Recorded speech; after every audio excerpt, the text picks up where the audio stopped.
All right, guys. So this is the Sugar Me Saturday. Sorry that I'm so late. Do apologize. Just been doing a lot of crazy stuff. But on today's or this week's episodes, we were discussing about managing the financial cost, burden, whatever you want to call it, of being a type 1 diabetic. And I would say that was one of the most expensive and difficult things I had to deal with after I was diagnosed. Before it was relatively easy because, I was still under at first my dad's insurance, and then I ended up under my mom's insurance.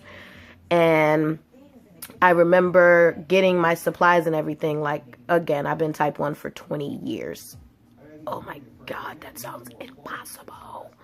But, I remember the cost of everything back then was not as much as it's gotten to today. So it really has become a budgeting thing. From the numerous doctor's visits to the medical supplies and things like that. It's been quite a burden. So one of the things I've done is I try my best to utilize every aspect of everything that I have. Like if I have to go to a doctor's appointment and I have to make a doctor's appointment, a doctor's visit and things like that, I make sure I budget it around my payday, after all other things have been purchased and paid for, then I'll schedule all my doctor's appointments to get them out of the way, Same thing with ordering my insulin, my glucagon shots and things like that. I try my best to order them when I know that I'll have the money, my paychecks and things like that and all of that.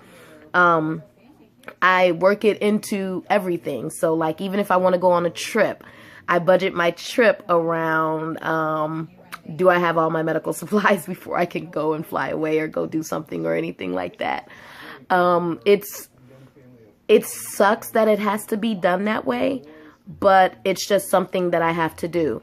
You guys all know I do acting, modeling, things like that. I even teach ballroom dance and stuff, but there are times if I can't afford a new photo shoot or new headshots or a new outfit or can't go out of town because I gotta get my medical supplies, that's just something that I can't do at the time. I have to put that on the back burner because if I don't have my medical supplies, I'm not going to be able to live long enough to go and enjoy those things. So that's just some of the things that I do to try my best to work within the unfortunately continuously rising cost of being a type 1 diabetic. Wish it wasn't like that, but unfortunately it is.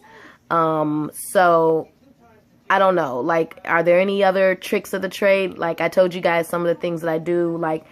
I really do monitor how much I use my insulin, especially in my insulin pump, because I want to make sure that I'm using the exact right amount of insulin for every single pod change and things like that, because that way I'm not wasting insulin, because I'm sorry, insulin is like gold. I die if I don't have it. So I make sure of that. Even with my glucagon shots, I am working really hard to keep my glucose levels within the proper range, so that way I'm not using my glucagon shots as a crutch.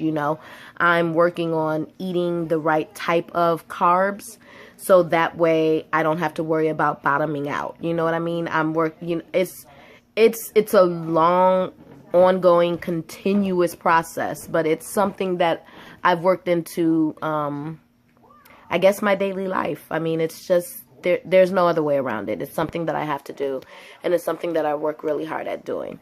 So, don't know if any of these have helped you guys, but what do you guys do? What kind of tricks of the trades have you guys worked into your everyday life, so that way you can continue to afford your medical supplies that you need as a type 1 diabetic, and somehow still continue to just live life and find a way to just enjoy it for what it is. So, right down there, where you can post comments, feel free to post a comment and let me know what you guys do. All right. hopefully in another week or two, we'll have another subject to talk about. So we'll see you then. Bye.